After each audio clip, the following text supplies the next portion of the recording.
Olá, estamos aqui novamente para a leitura. Hoje vamos ler mais de um capítulo.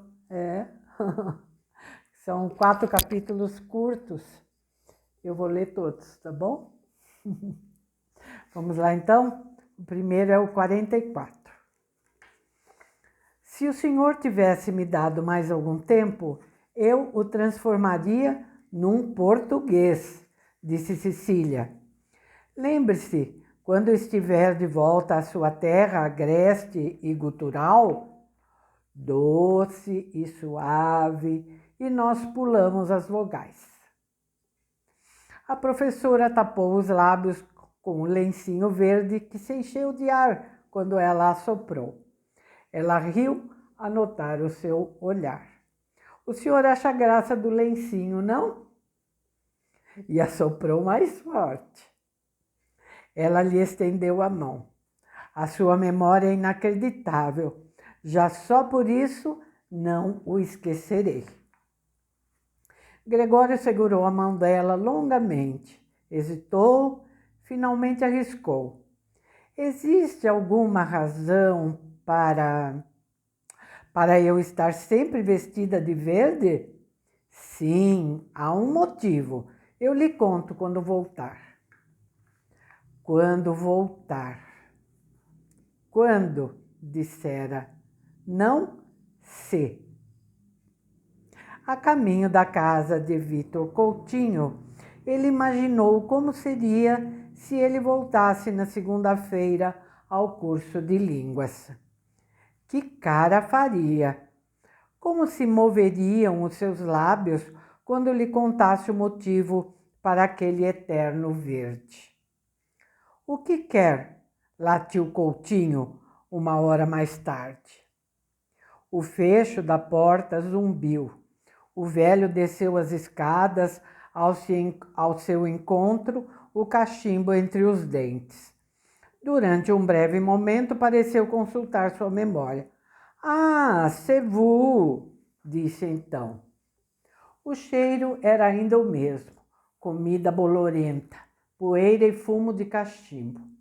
E Coutinho usava a mesma camisa deslavada de cor indefinível. Prado, o consultório azul. Ele conseguira encontrar o homem? Não faço a menor ideia por que lhe dou isso, mas as coisas são como são, dissera o velho quando lhe dera o Novo Testamento. Gregório o trazia consigo. Ficou na sua bolsa. Ele nem mesmo o mencionou. Não encontrou as palavras adequadas. Intimidade é tão fugaz e enganadora como uma miragem, escrevera Prado. Gregório disse que estava com pressa e estendeu a mão ao velho. Só mais uma coisa, gritou o velho através do pátio. O senhor vai telefonar para aquele número quando voltar para casa? O número da testa? Gregório encolheu os ombros como sinal de indecisão e acenou com a mão. Seguiu para a baixa e percorreu o tabuleiro de xadrez das ruas. Comeu alguma coisa no café em frente à farmácia de O'Kelly, à espera de que o vulto do farmacêutico surgisse por trás do vidro da porta, sempre com o cigarro na boca. Mas queria falar com ele. Queria mesmo. Durante toda a manhã, sentira que havia qualquer coisa de errado nas suas despedidas. Qualquer coisa que faltava. Então, de repente, soube o que era. Foi até a loja de artigos fotográficos e comprou uma máquina com teleobjetiva. De volta ao café, focou a porta em que O'Kelly aparecia e gastou um rolo inteiro, porque na maioria das vezes demorava até disparar. Mais tarde voltou até a casa de Coutinho, perto do cemitério dos Prazeres, e fotografou o prédio que caía aos pedaços, com a fachada coberta de era. Focou a janela com a teleobjetiva, mas o velho não aparecia. Finalmente desistiu e foi até o cemitério, onde tirou fotografias do jazigo da família de Prado. Perto do cemitério, comprou mais filmes e pegou o bonde velho para atravessar a cidade até a casa de Mariana essa. Chá de assam vermelho dourado com açúcar em cubos, os grandes olhos escuros, os cabelos com reflexos ruivos. Sim, confirmou ela, era melhor que ele falasse com os médicos em sua língua materna. Gregórios não falou nada do desmaio na biblioteca de Coimbra. Conversaram sobre João essa. O quarto dele é bem apertado, disse Gregórios. Durante um momento, uma irritação passou pelo rosto dela, mas logo a seguir desapareceu. Tentei convencê-lo a ir para outros lares mais confortáveis, mas ele não quis assim. Quero que seja despojado, disse ele. Depois de tudo o que aconteceu, tem que ser simples. Gregórios foi embora antes de a chaleira ficar vazia. Preferia não ter dito nada sobre o quarto de essa. Era insensato imaginar que depois de 4 tardes ele já estivesse mais íntimo dele do que ela, que já o conhecia desde pequena, como se ele o entendesse melhor. Era insensato, mesmo que tivesse razão. Quando à tarde se deitou para descansar na casa de Silveira, pôs os velhos óculos, mas os olhos já não aceitaram. Estava escuro demais para fotografar quando ele chegou à casa de Melody. O flash disparou quando ele mesmo assim tirou algumas fotos. Hoje não dava para vê-la atrás das janelas iluminadas. Uma moça que mal parecia tocar o chão. O juiz saltara do carro, parara os carros com a sua bengala, abrira o caminho por entre as pessoas e jogara algumas moedas dentro da caixa do violino aberta, sem olhar para a filha. Gregórios olhou para os cedros que haviam surgido vermelhos para Adriana, pouco antes de o irmão lhe enfiar a faca no pescoço. Então Gregórios viu um homem atrás da janela. Isso resolveu a sua dúvida se devia ou não tocar a campainha. Ele tomou um café, fumou um cigarro no mesmo bar em que já estivera uma vez, exatamente como fizera então. Depois para o terraço do castelo e gravou em sua memória os contornos da Lisboa noturna. O Kelly estava prestes a fechar a farmácia. Quando alguns minutos depois saiu para a rua, Gregório seguiu-o a uma distância suficientemente grande para que dessa vez ele não o descobrisse. Dobrou a esquina em direção ao clube de xadrez. Gregórios voltou para fotografar a farmácia iluminada. Capítulo 45. No sábado de manhã, Felipe levou Gregórios de carro até o liceu. Pegaram as coisas de camping e Gregórios tirou as imagens de Isfahan das paredes. Depois dispensou o motorista. Era um dia ensolarado e quente. Na próxima semana já começaria o mês de abril. Gregório sentou no musgo dos degraus da escada, em frente à porta de entrada. Estava sentado no musgo quente da escadaria da entrada, pensando no desejo impositivo do meu pai de que eu me tornasse médico. Ou seja, alguém que conseguisse libertar pessoas como ele da dor. Eu o amava pela confiança que me dava e o maldizia por causa da carga esmagadora que ele me impunha com seu desejo comovente. De repente, Gregórios começou a chorar. Tirou os óculos, escondeu o rosto entre os joelhos e deixou que as lágrimas pingassem no musgo. Em vão, era uma das expressões preferidas de Prado, contara-lhe Maria João. Gregórios pronunciou as palavras e repetiu-as lentamente, depois cada vez mais depressa, até as palavras se fundirem e se fundirem também com as lágrimas. Mais tarde subiu à sala de aula de Prado, fotografou a vista que dava para a escola das meninas. Da escola de meninas, registrou a vista oposta, a janela em que Maria João vira os pontos luminosos do sol refletido nas lentes do binóculo de Prado. Gregórios falou dessas fotos para Maria João, quando ao meio-dia estava sentado na sua cozinha. E então, de repente, algo irrompeu de dentro dele. Ele falou do desmaio em Coimbra, do esquecimento da palavra homérica e do medo, pânico de um exame neurológico. Um pouco mais tarde, estavam sentados juntos na mesa da cozinha de Maria João, lendo o que a enciclopédia dela dizia sobre vertigens. As causas podiam ser as mais inofensivas. Maria João lhe mostrou as frases, passava por elas com o dedo indicador, traduzia, repetia as principais palavras. Tumor. Gregórios apontou para a palavra mudo. Sim, certamente, admitiu Maria João, mas também era preciso ler todo o resto, principalmente porque, neste caso, a vertigem era acompanhada por outros sintomas graves que não se verificavam nele. Ao se despedir, ela disse que tinha ficado muito feliz por ele tê-la levado naquela viagem ao passado.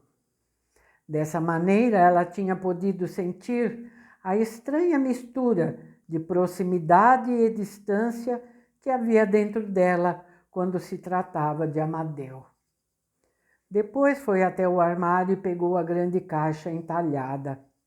Entregou-lhe o envelope selado com os apontamentos de Prado sobre Fátima.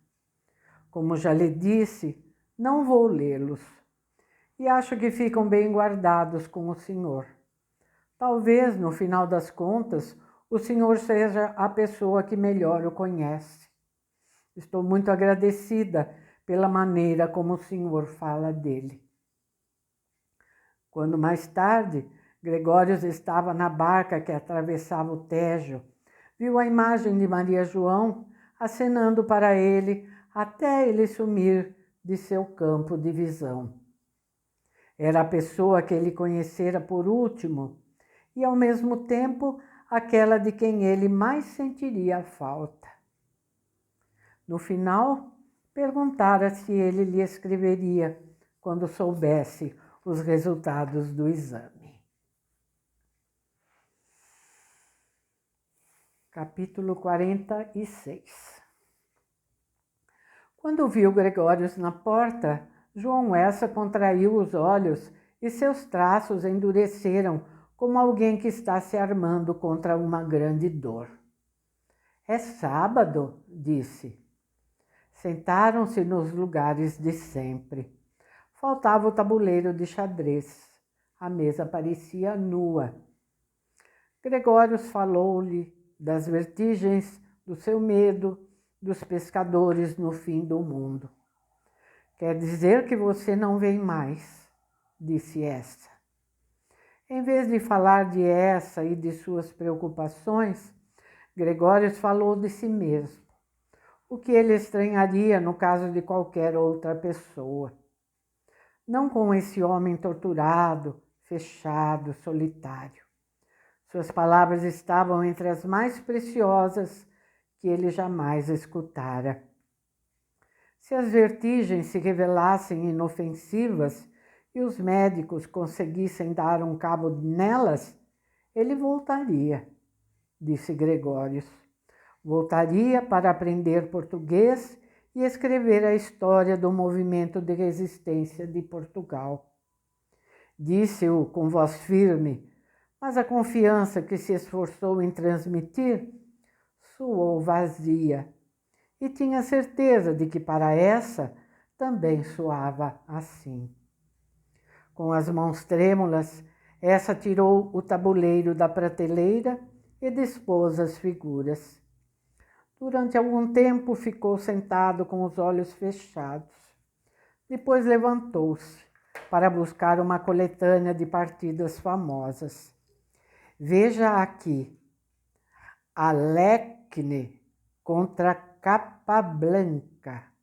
Eu gostaria de refazer essa partida com você. A arte contra a ciência, disse Gregórios. Essa sorriu. Gregórios queria ter captado aquele sorriso numa foto. Às vezes tentava imaginar como é que seriam os últimos minutos depois de ingerir os comprimidos fatais, disse essa no meio da partida. A princípio, talvez o alívio por tudo estar acabando finalmente, escapando-se do sofrimento indigno. Um sopro de orgulho pela própria coragem. Um lamento por não se ter tido mais coragem. Um último resumo. Certificar-se pela última vez de que aquilo fora a coisa certa e que seria errado. Chamar a ambulância. A esperança de manter a serenidade até o final. Esperar pelo efeito do remédio, pela sensação mortiça nos lábios e nas pontas dos dedos. E depois, de repente, um pânico louco, a revolta, o desejo insano de que ainda não acabe tudo. Uma inundação interior, uma torrente impetuosa e fervente de vontade de viver, que varre tudo para o lado e faz todos os pensamentos, todas as decisões parecerem artificiais, fictícios, ridículos. E depois? Gregórios admitiu que não sabia e, abrindo o livro de Prado, leu. Não era evidente, simples e claro em que consistiria o seu pânico se nesse momento recebessem a notícia da sua morte iminente. Virei o rosto tresnoitado para o sol da manhã e pensei, eles simplesmente querem mais da substância da vida, por mais leve ou pesada, por mais parca ou farta que esta vida possa ser. Não querem que ela tenha chegado ao fim, mesmo que depois do fim já não possam sentir a sua falta e o saibam. Essa pediu que ele lhe desse o livro e leu ele próprio aquele trecho. E depois toda a conversa com Jorge sobre a morte. Kelly, disse finalmente, ele está se matando de tanto fumar. E daí, dizia ele, quando alguém lhe falava nisso, vejo o seu rosto na minha frente. Vá para o inferno. E depois acabou sendo tomado pelo medo. Começava a anoitecer quando a partida terminou com a vitória de Alecquine. Gregórios pegou a xícara de Elsa e tomou o último gole de chá. Na porta ficaram um em frente ao outro. Gregório sentiu como dentro dele tudo tremia. As mãos de Elsa seguraram os seus ombros e então ele sentiu a cabeça dele encostada em sua face. Elsa engoliu em seco. Gregório sentiu o movimento do seu pomo de Adão. Com um gesto brusco que quase o fez perder o equilíbrio, Elsa se afastou e abriu a porta olhando para o chão. Antes de dobrar a esquina do corredor, Gregório olhou para trás. Essa estava no meio do corredor, olhando para ele. Isso ele nunca fizera antes. Na rua, Gregórios escondeu-se atrás de um arbusto e esperou. Essa apareceu na varanda e acendeu um cigarro. Gregórios gastou o filme todo. Não viu nada do Tejo. Viu e sentiu apenas João Essa. Da Praça do Comércio, seguiu lentamente em direção ao bairro Alto e sentou num café perto da Casa Azul. Capítulo 47. Gregórios deixou passar 15 minutos, depois mais 15 minutos, depois outros 15 minutos. Adriana seria a despedida mais difícil. Ela veio abrir a porta e logo interpretou corretamente o seu rosto. Aconteceu alguma coisa, disse. Um exame de rotina no consultório de seu médico em Berna, explicou Gregórios. Sim, era possível que ele voltasse. Ficou espantado com a calma com que ela encarou a situação.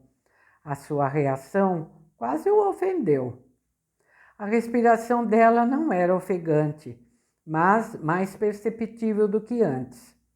Então ela tomou um impulso e foi buscar um bloco. Queria ficar com o número do telefone dele em Berna, disse. Gregórios ergueu as sobrancelhas, surpreso. Ela apontou para uma mesinha no canto onde havia um telefone. Desde ontem, disse ela, acrescentando que ainda lhe queria mostrar outra coisa.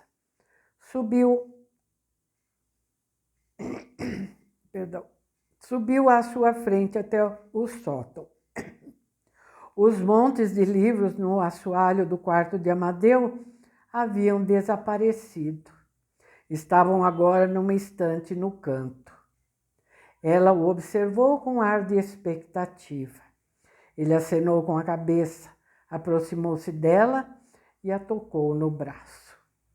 Então ela abriu a gaveta na mesa de Amadeu, desatou a fita que segurava a tampa de papelão e tirou 3 folhas de papel. Ele as escreveu depois do que aconteceu com aquela moça, disse ela. Seu peito magro subia e descia. De repente a letra ficou tão pequena.